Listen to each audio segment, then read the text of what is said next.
Okay, we're back. Let's take a look at chapter 6 here. Back in the corner, redo my notes. All right, PowerPoint 6, core training concepts for performance enhancements. This is all auto-formatted. Center. 247. Nope, don't do that. 24. Is this supposed to be a colon? No. Maybe. All right.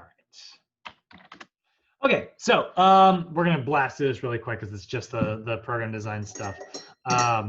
So we need to understand that core training is obviously a huge part of an athletic program, right? We do not want our clients to move in that direction while their spine stays in that direction.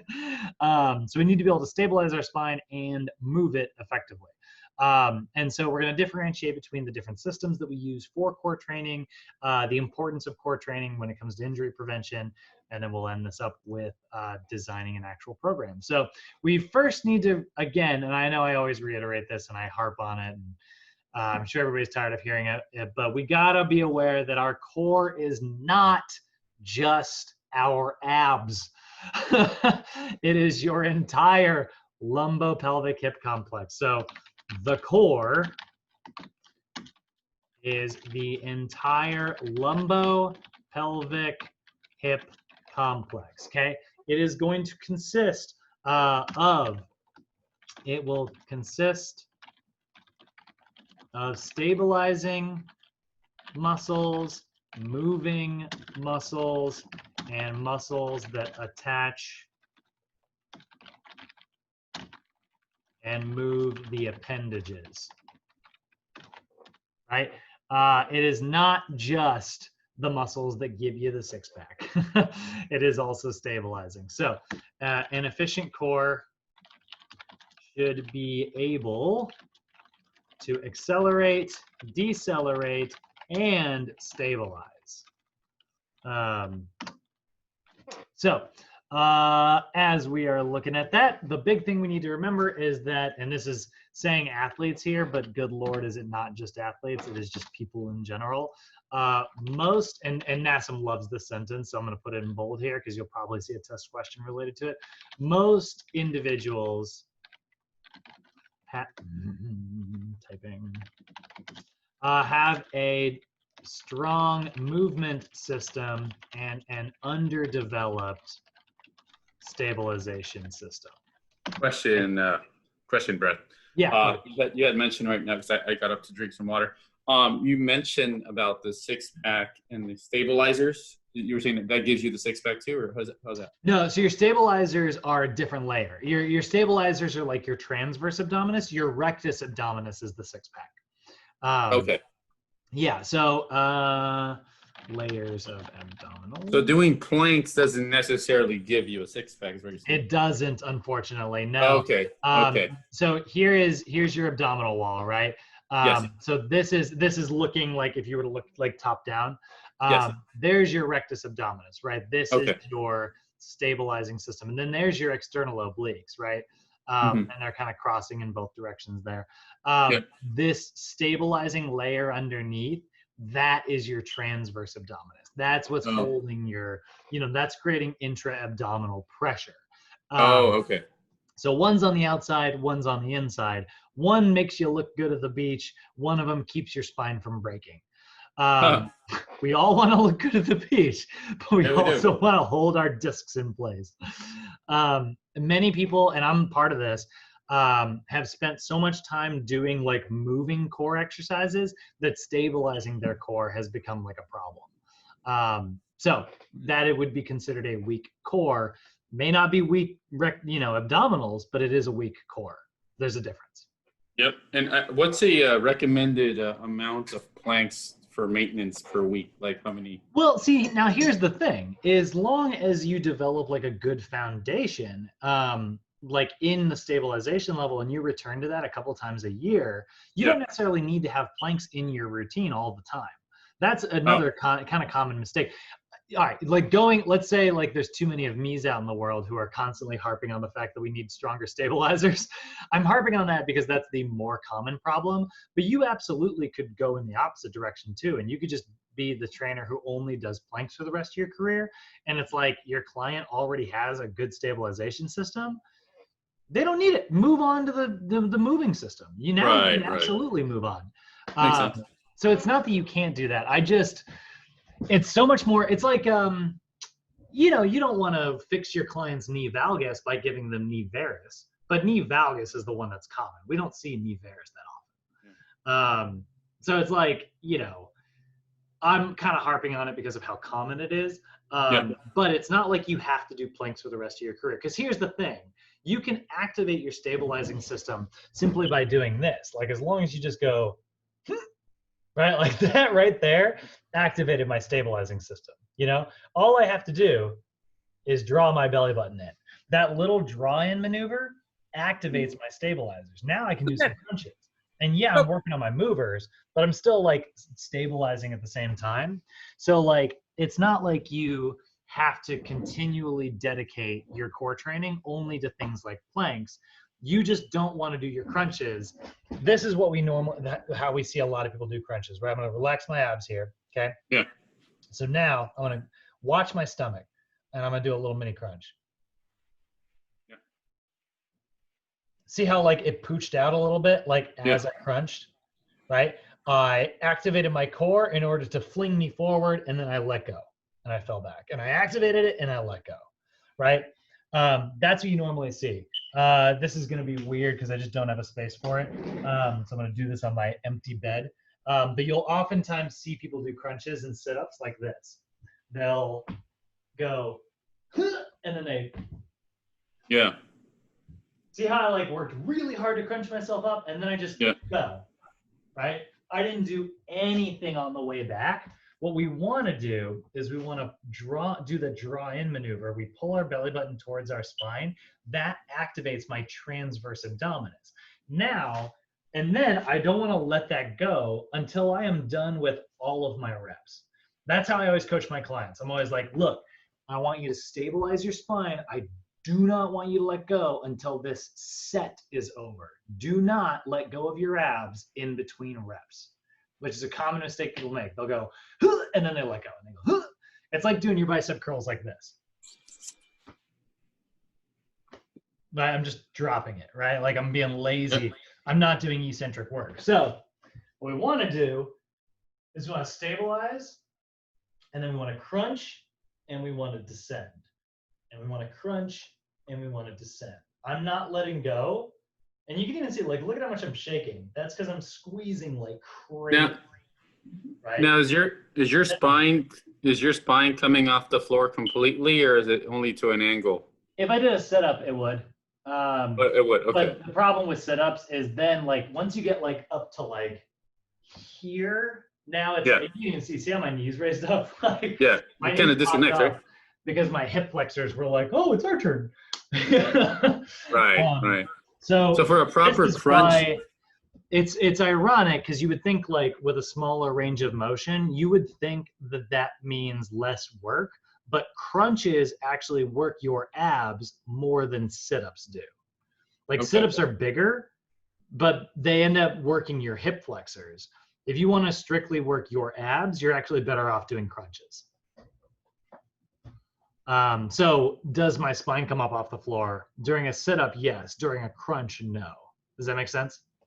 Yeah. Now, let's finish Kenny's question real quick, and then we'll get to sorry, Zara, real quick. So when we're doing the crunch, is our spine completely off the floor, or is it only part of it? No. It'll kind of curl. It'll come just barely up. It shouldn't be. I know we were talking about this the other day. Your spine shouldn't be grinding into the floor. It shouldn't, your right? Low back shouldn't be. You shouldn't be like pressing on it. So if I posteriorly tilt my, actually here, I got a really thin shirt. You can probably see it. Yep. If I posteriorly tilt, see how my spine flattens out? Mm-hmm. And now this would actually grind on the floor. So if you are experiencing that, you want to give yourself an anterior tilt. you want to like slightly tilt your pelvis downward. That'll protect it while not compromising any ab work. But don't go too far, because then you'll be in hip flexor city again. Right. Okay. Yeah, that'll keep you from experiencing that friction. Good stuff. Thanks. What's up, Deborah? So when you were saying that you can actually just stand there and just tighten, so, and we had talked before about those little belt things that you put on that people walk around with that makes you go, tighten. So isn't that the same thing then? Because you were saying those things don't really work, but it kind of makes, I'm just curious, not that I use them, but I tried So it I've had once. this discussion before. But I tried it once and it did make me like tighten up. So this is one of those things that like is super controversial, because as like a good trainer, it is almost like our responsibility to stop people from buying things like shake weights, like things that are trendy and ineffective. And so like people always ask, they're like, do you get like, do those belts that zap your muscles and like vibrate and stuff, does that actually work your abs? Here's what's interesting. That friction is almost like being socked in the gut, or almost standing on one leg. So it will make you stabilize your abdominal. So ironically, those belts actually do activate a little bit of your TVA, your transverse abdominis. It does actually give you some abdominal activation. However, a lot of people won't do it properly because they will not be drawing in and actually bracing. Like if you're being shocked enough and you're like, oh God, and then you squeeze and you're holding it, sure, you're gonna get a little activation. But people wear those for these super long durations, right? They just kind of wear them passively in their life and they think that it's doing work for them. And then what ends up happening is they end up relaxing their abs and now they're just kind of being vibrated and it's doing nothing. So that's one side of it. The other side of it is that if it is going to work something, it would work that transverse system, and therefore not work the rectus abdominis, which is the actual six-pack. So then the other half of the question is, do those things give you a six-pack? Well, definitely not, right? So we can definitely eliminate that they will give you a six-pack, but would they be good for stabilizing your spine? Kind of, which is a hard thing for me to admit, but being like just objective, definitely not as good as like stabilizing your spine over a distance, like with something like a plank, because now you've got gravity pressing, so you're resisting. The other thing is they're only shocking you from the front, which is very much going to be something for your abs and is not going to do much for your low back. Whereas a plank, you're distributing weight over 2 points, right? So all the gravity in the middle, which is pushing down, you are pulling up from the back and you're pushing up from the bottom. So you're creating stability, keeping it from flexing like this. So you're addressing your whole core, whereas those belts would zap you in the front, which would only address part of your core. Okay. So there's definitely reasons to like avoid those things, but you will never hear me say that they won't make your abs sore. Those things will absolutely get you to activate in the front, and it will make you sore, much to people's chagrin. But is an effective way to train your core? I wouldn't say so. Hopefully that was objective and fair, because I get really passionate about like, no, it's stupid, It was objective and fair. Thank you. Yeah, I don't want to just do that. I've goofed around with those though. I've totally like put those. My client had one and they like brought it in once. So like, here, take this home and you tell me what you think. And I like put it on, and I was like, this is so silly. But I mean, I was definitely like, oh, I'm actually a little sore today. But that soreness is mostly just from me going, I'm also sore in my abs after Halloween Horror Nights. When, Freddy Krueger's jumping out, I'm like, oh God, that is also core work technically. So, all right. So the big thing, most people have a really strong movement system and a weak stabilization system. A proper core program will include stability, strength, and stability, endurance, strength, and power, right? again, it's an integrated approach instead of just like from one direction, right? We're getting everything instead of just being good at one thing. So core training obviously is going to enhance your sports performance. If we're talking about training an athlete, your lumbopelvic hip complex is super important, especially when it comes to things like agility or quickness drills, like your ability to change directions. I got to tell you, one of the times I've thrown my back out the worst in my life was when I was playing Ultimate, and I was playing against a guy named Joel, who is about close. I mean, like, I think he's like 6 inches taller than I am. He's just a massive person. And so it's always good to have Joel on your team because you can just throw a really high pitch and no one can block it. You know, like he just goes like this and catches it, and it's impossible to like deal with. But I was like guarding him, and I was like, I'm going to shut him down today. And so I stood behind him, leapt up, blocked it, and then I would have landed on him. So I threw my arm back and I landed at a backward angle like this and landed on my heel. And I felt like a pop, pop, pop, pop, pop, pop, pop, pop, like all the way up my spine. Like I basically just took my discs and like an accordion crunched them all down. And I was like, oh, you know what? I'm good. And I was okay. I played the rest of the day, thought I was fine. I went home, I took a shower, laid down, took a nap, woke up. After my body cooled down, I could barely move. It was brutal. And then I went to a chiropractor friend of mine who was like a power lifter. He was like this chiropractor who could just take a human being and bend them into a pretzel because he was so strong. And he literally grabbed my ankle. He was like, yeah, check this out. And he like had me feel it and then took a picture. And he showed me like my right leg was like compressed into like my hip socket and spine. Like I had just accordioned one half of my body. And he was like, I was like leaning like this, but I didn't realize it. He took my leg and he went, he just snapped it. And I felt my whole spine like decompress. I was like, oh. And then I was great. I was walking totally normal. If I had had a stronger core, an argument could be made that I might not have had to deal with that, you know? That is very much an agility thing. That's a very real life example of like how a strong core can keep your athletes performing at a high level. You know, they need to be able to change directions rapidly. So optimum core training will enhance your position, your velocity, and then obviously timing as well. Especially like look at a baseball player, right? They got all that rotational movement, or a golfer, you know? So obviously all of that's really important. So now let's look at our core systems here. Systems of the core. You've got some key different sections here. So you have your local stabilization system, okay? And your local stabilization system are your muscles that attach and stabilize the vertebrae.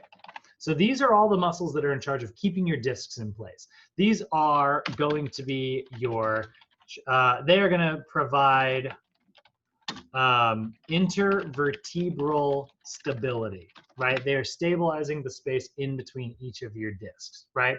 Obviously, this is a big important part of proprioception as well. Remember, proprioception is your body's ability to know where it is in space, right? So having that proprioception is going to be really key here. Knowing like what position your spine is in and how much it's able to turn is going to keep you from moving in such a way that's compromising your discs. So muscles include, NASM's not really big on you memorizing all of your core systems, but they really like to test you on the local stabilization system. So this is the one that I always tell people, it's like memorize these muscles. So your muscles include your transverse abdominis, that's your TVA, your multifidus, right? That is the muscles running along each and individual parts of your discs. Technically, it's sometimes referred to as like multifidi. A lot of people consider them each their own little individual muscles, like holding that disc together on that side and that one together on that side, and then you get your other discs up top, that one and that one, right? But that's your multifidus. Then you're going to see your internal obliques, right? they're creating like abdominal pressure from the sides. And then your pelvic floor muscles, which are creating like pressure from down below, and your diaphragm is going to be part of this, right? That what's normally it helps you breathe, well, it also keeps pressure in your abdominal system. So by creating all that pressure, it's actually keeping your discs from being able to move around and destabilize. So that's your local stabilization system. We'll put this in italics actually, because that's the only one I always tell people, like, you know, you don't have to memorize all these systems. You just need to know what they do.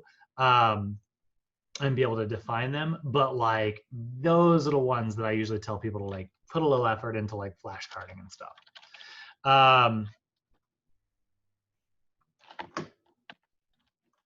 Sorry, I'm nerding out about that.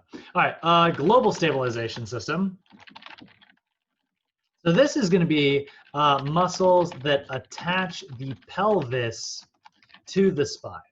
So these are in charge of actually like moving you around, but they are still doing some stability work here, right? They are stabilizing your pelvis to your spine. So we're not so concerned about keeping our individual discs in place anymore. Now we're working on keeping our pelvis well attached to our spine and making sure that that pelvic movement doesn't affect our spine too much, okay? So this is responsible for like transfers the loads from your upper and to lower extremities, right? So this transfers loads from upper to lower, meaning that like when your load of your spine comes down, this is there to like stabilize it. And the same thing is true actually in your arms as well. But it basically is responsible for stabilizing and controlling the body during movement. The way I like to remember this is that it's moving you around the globe. It's stabilizing you as you move around the world. Then you have just straight up your movement system. Your movement system are muscles that attach your spine and pelvis to your extremities, right? So these are muscles that attach the spine and pelvis to your extremities. So we're talking about like how your hamstrings and quadriceps are attached, you know, to your hips. That moves like your femur around. We've even got your lats, which is helping us like move around your arms, right? So these are providing some stability, but for the most part, their job is to like produce and reduce force in order to create movement. So they are responsible for producing and reducing force in order to move the body around, right? This is literally your movement system, okay? So let's look at the core stabilization stuff. Obviously, like part of that movement system is the latissimus dorsi, but that lats comes down into some fascia at the very bottom there, and that's what's called your thoracolumbar stabilizing mechanism. So look at your lats here. They actually do have at the very bottom, this green section here, like this is your lat, right? This big honking muscle right here. And it comes down and ends in this little kind of like fascial section right here. There is some stability that is created by that. So if you do kind of separate these conceptually, if you're like, okay, well, that's your latissimus dorsi, that's your thoracolumbar fascia. If you want to consider them separate things, this does create a lot of stability. So your thoracolumbar fascia is very much part of that global stabilization system, but it is attached to a muscle that is part of your movement system, like your lats. So there's a connection there. Like, don't get me wrong, like kind of going back to what we were talking about, Kenny, like crunches, which is very much like a global stabilization system exercise, does still do a little bit of stability. You know, it's not like it's impossible for it to. It's just that most people spend so much time developing their movement. I mean, we go upstairs every day, we get out of the car, we walk around, all of that stuff. And then a lot of people train for crunches and sit-ups and things like that.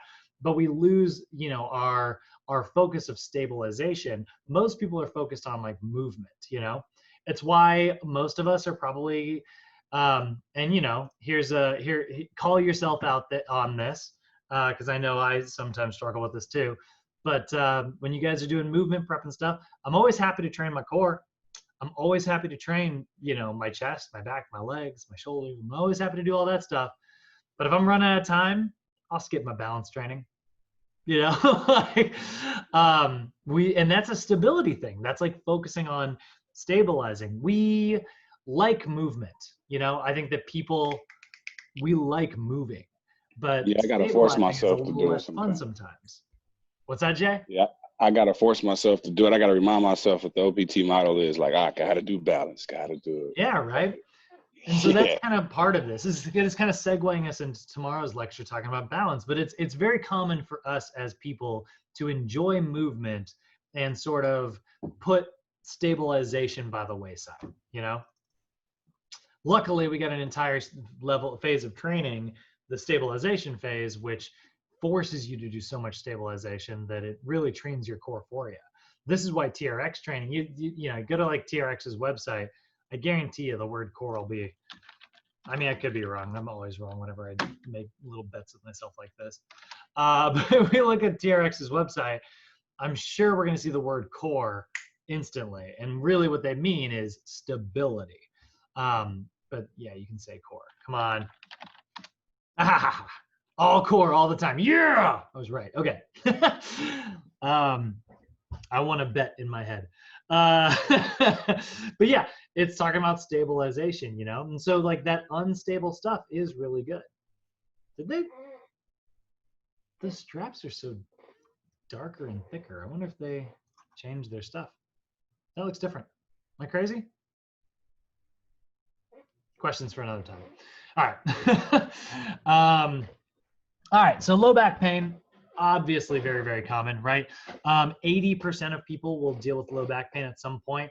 And obviously that's bad for everyone, but if you're training a freaking athlete, it can take you out for the season, which is obviously huge. And so low back pain is obviously going to affect your endurance, your core activation. It'll affect your posture. It'll reduce your hip strength, all kinds of bad things. I know the few times that every time I throw my back out, and like I'll come back from it and my back will feel totally fine again. I'll be totally back to normal. But all of my lifts suffer and it takes me forever to build them back up. And that is because of like that loss of strength. My proprioception is altered whenever that type of injury occurs, So specific core training programs, they'll improve, they'll reduce your pain, they'll improve function, obviously they'll improve performance.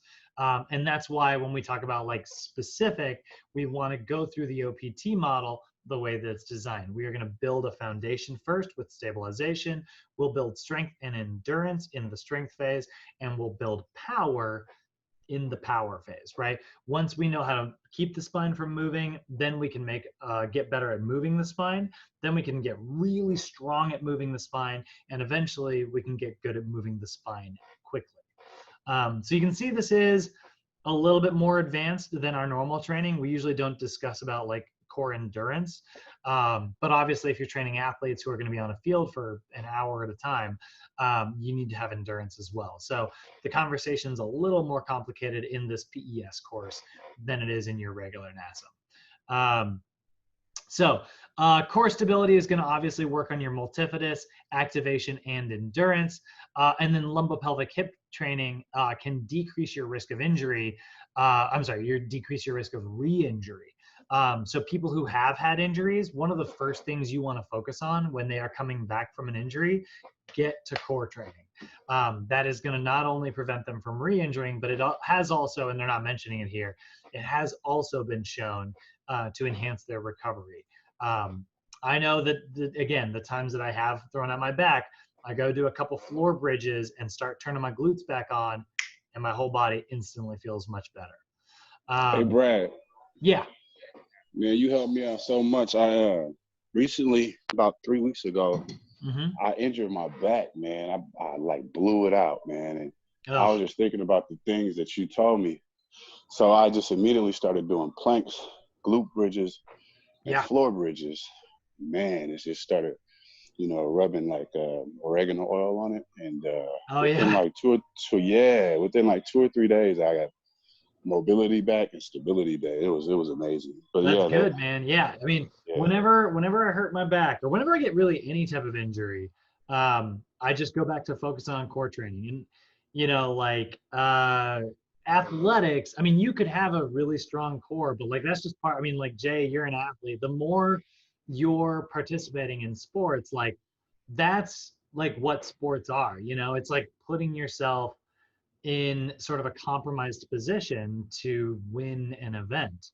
And so those compromised positions, we're trying to be prepared for them by, you know, training that reduces your risk because you're inherently doing something that is risky, you know? Absolutely. And so like, you know, we can't always prepare for everything, but we can try our best to be prepared for anything. That's kind of how I always like to think about it. So the core, obviously really important. They're just going to go through like a bunch of scientific rationale over and over again in these beginning slides. But again, not only does it improve like your mobility, it improves your athleticism. It also has been shown to improve like your vertical takeoff and landing abilities, which is kind of interesting when you're like, what do my abs have to do with me jumping higher? Well, you got to remember, like your spine is transferring most of those loads, but at the same time, how many of you guys have experienced relative flexibility? How many of you guys have experienced like when you try to move one way, but your body goes, nope, and it just instantly relatively moves you another way? Imagine if your you know, discs in your spine start to like collide together a little bit. They're going to like reduce your force, and your body will instinctively protect itself by maybe taking some of the muscle out of your legs. So there is like a strong proprioception connection here that we aren't even really aware of. So a good training program should always be systematic, progressive, and functional, AKA it should involve level 1, level 2, and level 3. So, and it should also be manipulated through like proprioceptively enriching things, AKA stability balls, BOSU balls, AirX pads, etc. So let's look at using those different environments here, right? Again, it's talking about intervertebral stability, lumbopelvic stability, and movement efficiency. We are going to look at core stabilization exercises first. So, what did I call it earlier? Program design principles? Yeah. Yank.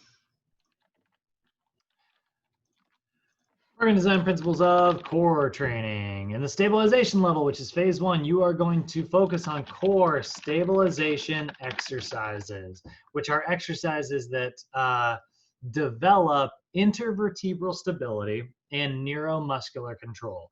These are exercises that involve,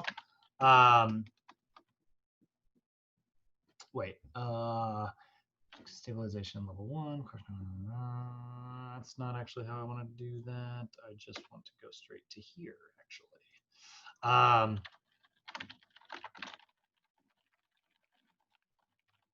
Okay, that's going to consist of core stabilization exercises, which are core exercises that involve little to no movement of the spine. That is how you identify them, right? If they involve little to no movement of the spine, they are core stabilization exercises, right? You want to focus on the draw-in maneuver, and you want to focus on bracing. The draw-in maneuver is going to activate the transverse abdominis and multifidus. Actually, you know what? It's going to activate all the stabilizing muscles. Activates the local stabilization system. And then bracing, which is that intense stuff, is going to activate the global stabilization system. Both are good, right? We want to get them both going. So draw the belly button towards the spine and brace. That is going to activate the local and global stabilization systems. So examples include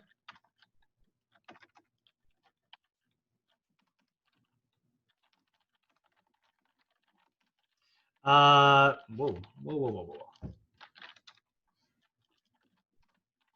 Examples include the ISA abdominal series, aka planks, and all their fun variations. So prone, iso abs, prone iso abs with hip abduction. I'm sorry, side iso abs.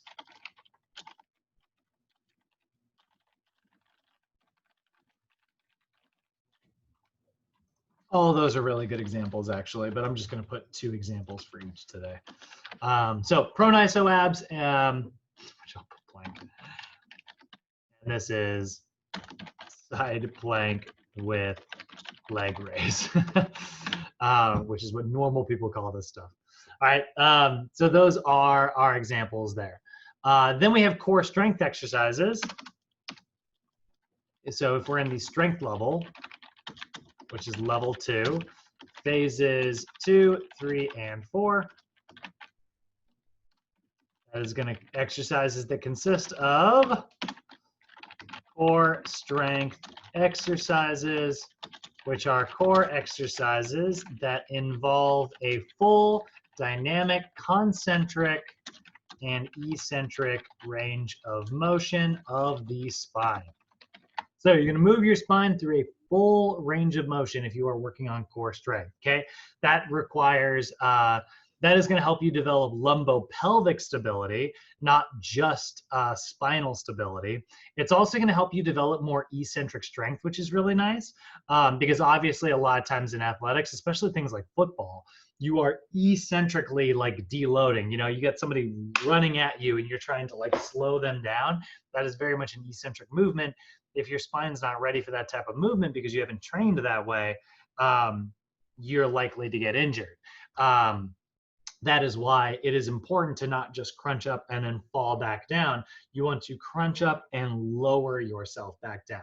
You do want to develop that eccentric strength. And then obviously it's good for neuromuscular efficiency, which we're going to get from any of our core training. So that one, this one's always going to show up. Neuromuscular efficiency is just part of training your core in general. So examples of this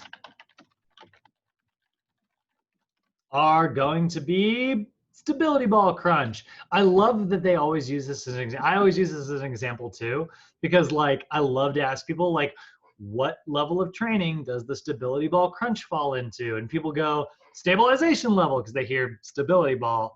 It instantly conjures up images of stabilization. But remember, it's not about like what equipment you're using that defines what level it's in. It depends on what your spine is moving. She's curling her spine, she's twisting her spine, curling and twisting, right? So good examples include the stability ball crunch. And then we can say, by the way, these long lever crunches, this looks so similar to this, but this is so much harder. And then if she takes her arms way up overhead, it's even harder because it's further. Remember, the axis is her spine right here. So the further the weight is, the further the lever is, the more torque is created. You want to make your crunches harder? Take your arms up overhead. It is brutal. So love this picture. Stability ball crunch. Let's go with crunch with rotation. Right, that's another really good example. And then we got core power. This is the fun stuff. So the power level, which is level 3, phase 5. Right. That is going to consist of core power exercises, which are core exercises that involve, no, it actually doesn't say it here. That's weird. Involve a full range of motion of the spine. And then they like to use this phrase, at functionally applicable, which means fast, speeds, right? So now you're going to not move your spine. You're going to fully move your spine. You're going to fully move your spine fast. Those are the differences here, right? This is really great because it does, it does say it there, works at functionally applicable speeds. It develops your whole rate of force production. It's all about like developing the same level of force, but doing it quicker. So you want to make sure that you always, always, always have good stability before, getting into this stuff. You don't want to move your spine fast without the ability to stabilize your spine. So our examples here are going to be, let's go with like medicine ball. Yeah, we'll do a medicine ball rotation chest pass, and we'll do a medicine ball pullover throw. Both of those, right? This is similar. This is working his obliques as he rotates. This is working the rectus abdominis as he explosively throws that stability ball. So those are our core exercises in a nutshell. So make sure you always select the appropriate exercises depending on what level of training. If your client's in phase 1, they should be choosing core stabilization exercises. If they're in phases 2, 3, or 4, they should be doing core strength. And I know somebody out there has already spotted something kind of weird here, but if they're in phases 5 or what's this, phase 6? If they're in phases 5 or 6, they're going to do core power. Phase 6 is not an official phase. It is the certification that we are pulling all this information from. It is the sports-specific style of training. So the old NASM OPT model, I can actually pull it up here. Original NASM OPT model. Here's the original. He said, not finding a picture. Come on, hook me up with that old staircase. NASM OPT model 7.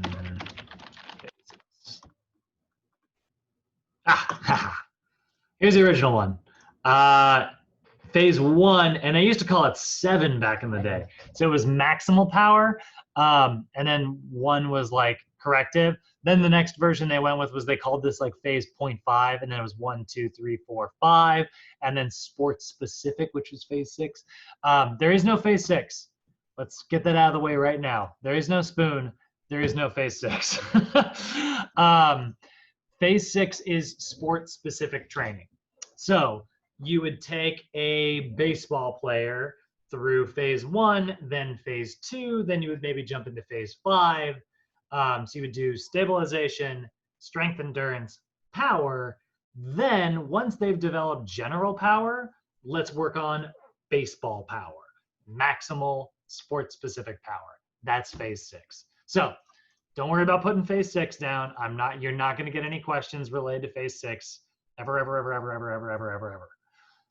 But you will see it in these slides because it is a concept. All right. Questions, comments, concerns. How we feeling, everybody? Pretty good? Great. Can I tell you how much I regret? Yeah, I got nothing. Awesome. I'm not bringing my standing desk over. I've had to sit this whole time, and I'm going crazy. All right, guys. We talked about, I'm going to talk to Jessica today. After class today, she and I are going to have a chat. So I know everybody's getting a little antsy about like how to get back to school. So I'm going to get back to her and, figure out what's going on. But as for now, let's go ahead and wrap it up here, and I'll see all you guys tomorrow. All righty. Bye-bye. Yes, All sir. right. Great job today, guys. Thank you. Bye. Have a nice day. All right. Have See a you. nice day.